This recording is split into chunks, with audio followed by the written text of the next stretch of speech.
Eh bien, alors bonsoir à toutes et à tous, Madame la Ministre, Messieurs les Ministres, bande de secrétaires perpétuels, et Mesdames, Monsieur le secrétaire perpétuel de l'Académie royale de Belgique, chers consoeurs et confrères de l'Académie des Beaux-Arts et de nos académies sœurs, Mesdames et Messieurs les élus, Mesdames et Messieurs les présidents et directeurs, Monsieur le directeur de cabinet, cher Gaëtan Bruel, chers agents de l'Académie des Beaux-Arts, Mesdames et Messieurs et chers amis de l'Académie. Alors, je vous souhaite la bienvenue. Je vous remercie évidemment d'avoir répondu aussi nombreux à notre invitation. Je sais qu'il y a beaucoup de circulation de pluie ce soir, mais je vous prie d'abord de bien vouloir excuser notre merveilleux chancelier Xavier Darcos qui était coincé ce soir. Mais permettez-moi avant toute chose d'abord de remercier Hervé Di Rosa qui a réalisé cette carte de vœux de l'Académie cette année, dont vous venez de voir quelques images de l'impression dans l'atelier. Je trouve ça un très joli film bien fait, avec une jolie musique. Et puis Emmanuel Guibert ensuite, qui a très gentiment dessiné, quant à lui, le carton d'invitation pour cette soirée. Et puis alors, eh bien, vous allez me permettre évidemment... Oui, je ne vais pas rater, décret présidentiel de ce matin oblige, de saluer notre nouvelle élue, Eva Jospin, qui est avec nous ce soir pour la première fois. J'en profite tout de même pour vous dire que depuis 2017, lorsque je suis été élu par mes confrères à la fonction de secrétaire perpétuel, il y avait à l'époque 4 académiciennes. Depuis 2017, nous avons élu 28 membres, 15 hommes et 13 femmes, c'est-à-dire que nous avons maintenant 17 académiciennes, et nous avons élu 20 correspondants, 10 correspondantes et 10 correspondants, ce qui prouve qu'on n'a pas toujours besoin de quotas féroces pour arriver à un résultat, simplement en se posant les questions nécessaires. Alors, plus largement, ce sont l'ensemble de mes consoeurs et confrères membres associés étrangers et correspondants que je souhaite tout d'abord remercier pour le travail qu'ils ont fourni cette année. Ils ont tous des carrières artistiques qui continuent, de nombreuses responsabilités, mais avec beaucoup de dévouement, ils ont permis à cette académie d'assurer ses missions, dont je vais vous dire quelques mots, et chers amis, je vous en remercie.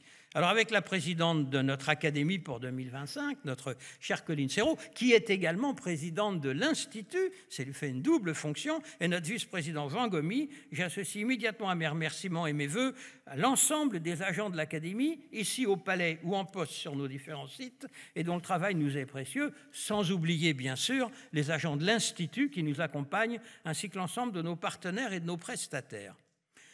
Je ne vais pas revenir sur le bilan de l'année 2024. Un bon nombre d'entre vous nous ont fait l'amitié d'assister à notre séance solennelle en novembre dernier sous la coupole. J'ai longuement dressé ce bilan. Plus qu'un long discours, c'est un moment pour nous retrouver en toute amitié et échanger tout à l'heure sous la grande halle autour d'un verre.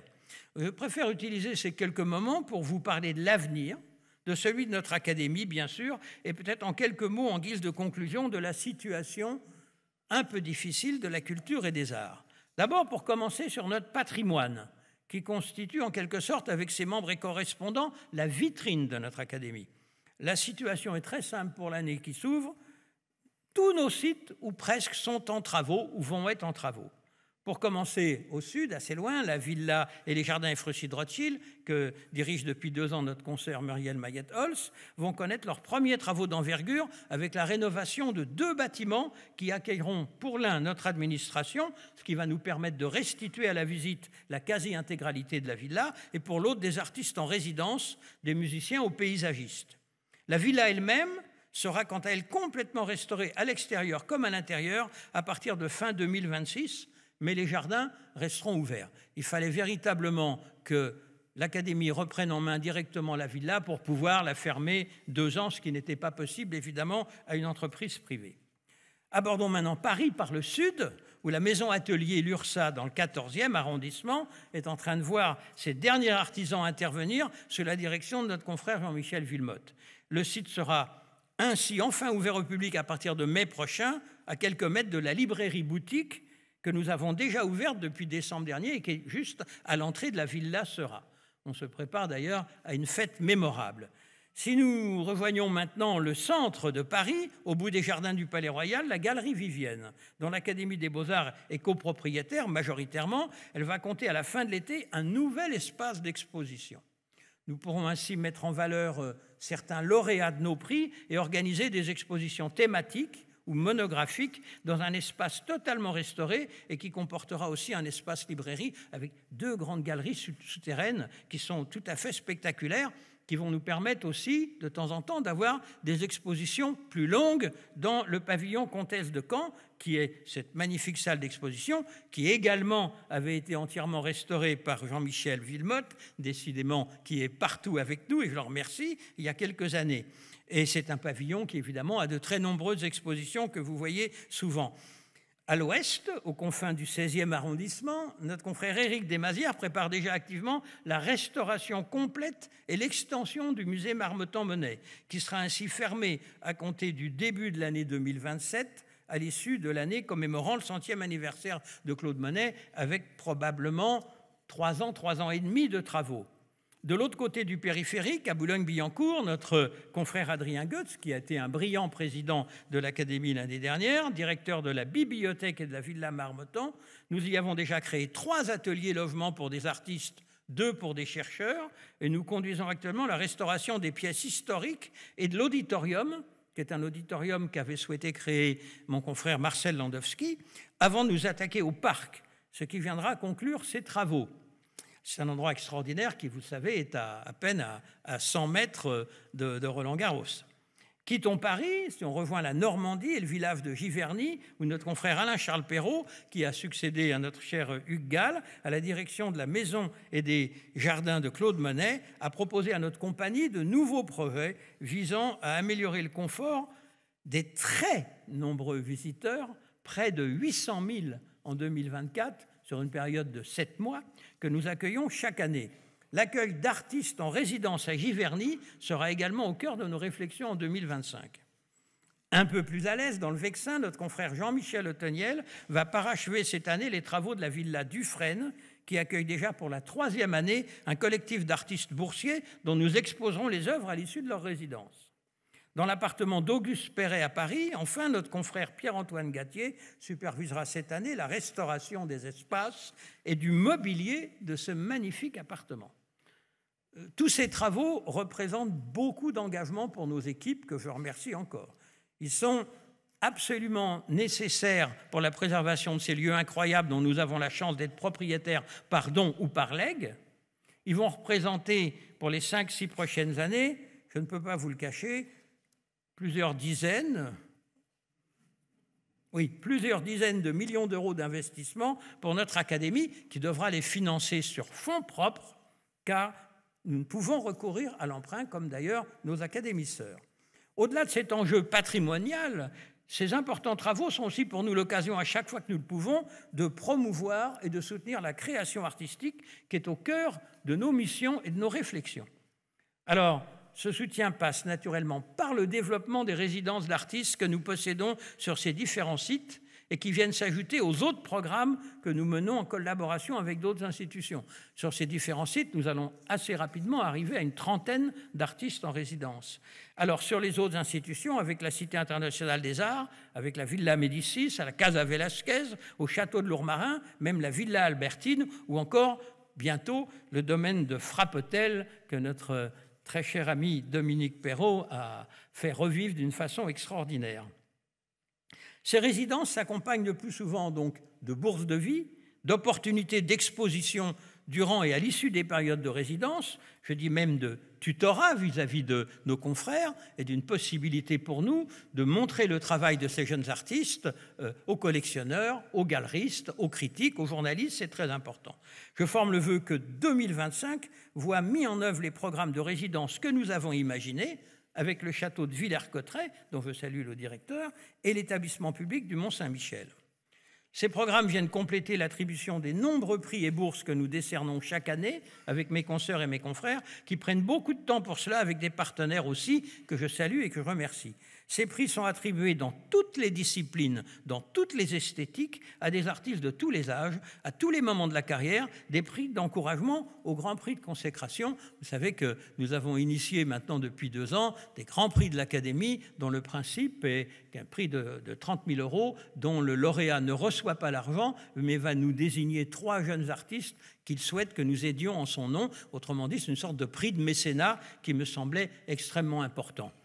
Je ne peux pas manquer de citer évidemment l'importante action sociale que nous finançons et qui nous permet de venir en aide à des artistes touchés par la maladie, le handicap ou les péripéties de la vie et qui peuvent ainsi, grâce à l'Académie, continuer à créer, à peindre, à sculpter, à composer. Vous ne pouvez pas savoir à quel point c'est émouvant de recevoir ces courriers de remerciements ou ces demandes d'artistes qui, au milieu de la maladie, des souffrances les plus fortes, des handicaps les plus lourds, n'ont qu'une idée, continuer à créer.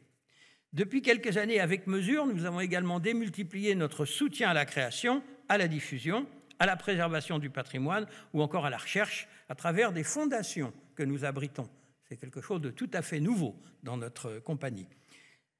Je vais vous en citer quelques-unes à titre d'exemple, celle créée sur l'initiative de notre confrère Thierry Malandin, et qui permet ainsi de lever des fonds pour soutenir des jeunes chorégraphes de ballet, mais aussi la formation et la reconversion des danseurs, sans oublier la recherche dont Thierry est un des principaux acteurs. Je citerai également la Fondation des Amis de l'Opéra Royal de Versailles, dont j'ai aperçu ici quelques généreux donateurs, et que je salue et que je remercie. C'est une fondation qui aide au financement des productions de cette salle exceptionnelle qui est un joyau. J'aperçois aussi, j'ai vu la vice-présidente de la Fondation de l'Athénée, Théâtre Louis Jouvet des Bouffes du Nord, qui s'est donné le même objectif dans ces 2 salles, qui sont des salles mythiques. Je pense également à la fondation du Musée national Picasso Paris. Vous pourriez vous dire que n'a pas besoin d'une fondation. Eh bien si, ça permet à cet établissement public de l'État d'aller chercher des financements différents, notamment à l'étranger, pour mener à bien des projets d'investissement à l'image du Centre d'études Picasso. J'aurais aussi évidemment pu citer la fondation de notre confrère Jacques Rouverie, dont trop s'imaginent que c'est un éternel rêveur, alors qu'il a des projets qui se concrétisent et qui touchent des centaines de jeunes artistes dans le monde entier, et architectes et curieux, et ou alors celle de notre concert Blancali, ou encore celle du Festival d'Aix-en-Provence. Il y a d'autres projets qui prennent corps cette année à travers des partenariats avec le Mobilier National ou encore l'École d'architecture de Paris-Malaquais, pour ne citer que ces 2 exemples, en leur présence évidemment des directeurs que j'ai vus et que je salue. Voilà en quelques grands traits ce qu'est cette académie, ce que nous faisons. Vous avez bien compris, être élu à l'Académie des Beaux-Arts, ce n'est pas une décoration, c'est d'ailleurs le cas dans toutes nos académies sœurs. Ça témoigne de la volonté de donner du temps, de transmettre et de participer à la réflexion. Et par conséquent, travailler à l'Académie, c'est participer à ce projet global, quelle que soit son affectation ou sa mission. Chaque semaine, mes consoeurs et confrères, membres et correspondants, dont l'importance est grande, participent ainsi avec beaucoup d'assiduité à des jurys pour attribuer des prix, sélectionner des artistes en résidence. Sur certaines résidences, nous avons plus de 500 demandes. Quand il y a 4 places, vous imaginez le travail de sélection, à des commissions pour soutenir des artistes en difficulté ou venir en soutien à telle ou telle association ou organisme culturel, à des réunions administratives aussi, à commencer par la commission administrative pour gérer cette entreprise, cette petite entreprise, mais entreprise, ses sites patrimoniaux, ses boutiques, ses restaurants et ses 130 agents. C'est notre gouvernement. À nos séances plénières du mercredi après-midi, bien sûr, durant lesquelles nous pouvons discuter librement, de manière collégiale, et inviter des personnalités extérieures à venir éclairer notre réflexion. Chacun d'entre nous apporte à la discussion non seulement son expérience et son expertise, mais aussi les particularités de sa propre discipline, le tout étant dégagé de toute pression liée à sa réélection. Vous voyez qu'être immortel a quand même quelques avantages. Voilà ce qui fait la richesse de notre académie, à l'image exacte de nos 4 académies sœurs. C'est lors de ces séances que nous assumons également notre mission statutaire de conseil des pouvoirs publics en matière artistique et culturelle, sous la protection du président de la République. Cette protection à laquelle nous tenons ne nous empêche pas, avec respect et courtoisie, de manifester publiquement, si cela est nécessaire, notre désaccord, mais dans un esprit toujours constructif. Ça a été le cas, pour ne citer quelques exemples, que sur la question du pass culture, que nous souhaitions dès le début voir s'adresser à des des jeunes beaucoup plus jeunes, à 10 ans, à 12 ans, car nous considérons qu'à 18 ans, le mal est déjà fait quelque part. Nous n'avons pas su créer ce désir de culture, donc il fallait contrebalancer. Ça a été le cas également sur l'affaire des bouquinistes, dont je salue le cher président ici présent et dont nous avons organisé dans la grande salle des séances une assemblée plénière à laquelle se sont associées 3 autres académies, ou encore sur la restitution des œuvres d'art, ou même encore plus récemment sur les vitraux de Notre-Dame. Cette mission, j'en terminerai par là, elle nous oblige à la vigilance à tout niveau, comme au niveau mondial, à la vigilance face aux mouvements populistes, pour dire les choses clairement, qui prospèrent partout dans le monde, en Europe et dans notre pays. Mon propos n'est ici pas du tout de nature politique. Les exemples que je voudrais vous citer pourront paraître anecdotiques en comparaison des malheurs du monde, mais pourtant ils disent comment ces mouvements considèrent les arts et les artistes. Je les prends volontairement éloignés de nous, je me rapprocherai peut-être sur la fin, dans cette grande démocratie que sont, enfin du moins jusqu'à maintenant, les États-Unis. Que doit-on penser du décret déjà pris par le nouveau président américain visant à imposer un certain style d'architecture aux bâtiments publics américains? Baptisé « Promouvoir une belle architecture civique et fédérale », ce dernier ordonne que les futurs bâtiments publics recourent à une architecture, je cite, « traditionnelle, régionale et classique ». Même chose pour le cinéma américain que le président souhaite mettre au service de la promotion d'une certaine idée de ce grand et pourtant divers pays. Reconnaissons que certains blockbusters ne l'avaient pas attendu pour ça. Que pensent nos amis géographes de l'Académie des inscriptions et belles-lettres de la soumission avec laquelle Google a déjà accepté de renommer le golfe du Mexique en golfe d'Amérique pour les utilisateurs américains de Google Maps? Je redoute sincèrement que l'ingérence aujourd'hui politique ne s'étende demain au domaine culturel par le biais de la toute-puissance des GAFAM qui servent de véhicule aux attaques ciblées contre la liberté de création dans nos pays européens. Plus près de nous, dans notre pays justement, nous constatons depuis la fin de l'année 2024 un recul inédit des engagements des collectivités locales en faveur des arts et de la culture, notamment au niveau des régions, puis par un effet domino dans les autres collectivités. Dans une période où un effort va être demandé à tous les niveaux de la société, le monde de la culture doit être également mis à contribution. Nous pouvons tout à fait entendre que certaines de ces décisions sont contraintes par les tensions qui pèsent sur les finances locales avec la baisse des dotations de l'État. Mais dans d'autres cas, on ne peut s'empêcher de penser et de constater que ces désengagements sont volontaires et assumés, surtout lorsqu'ils s'accompagnent de mots ou d'anathèmes lancés parfois violemment à la figure des artistes. On apprend aujourd'hui que le département de l'Hérault a supprimé intégralement la culture de son budget. Et ce qui est extrêmement troublant, c'est que ce refus de la culture est devenu transpolitique. On l'imaginait l'apanage d'un certain parti, pas du tout. Tout le monde est ravi et s'auto-félicite de ces coupes drastiques. Le résultat de ces décisions parfois trop abruptes, c'est des orchestres qui réduisent drastiquement leurs effectifs, des établissements qui vont être contraints de fermer pendant plusieurs semaines ou mois, tout en continuant à mensualiser leur personnel parce que leur part de production a diminué, pour des économies de bout de chandelle. C'est l'Opéra de Toulon qui s'apprête à se séparer de son chœur permanent, pour ne citer qu'un exemple précis, et bien sûr, que dire de la création qui sera comme toujours la victime. Nous sommes toutes et tous amenés à rappeler l'importance de la culture dans l'histoire et le développement d'une nation.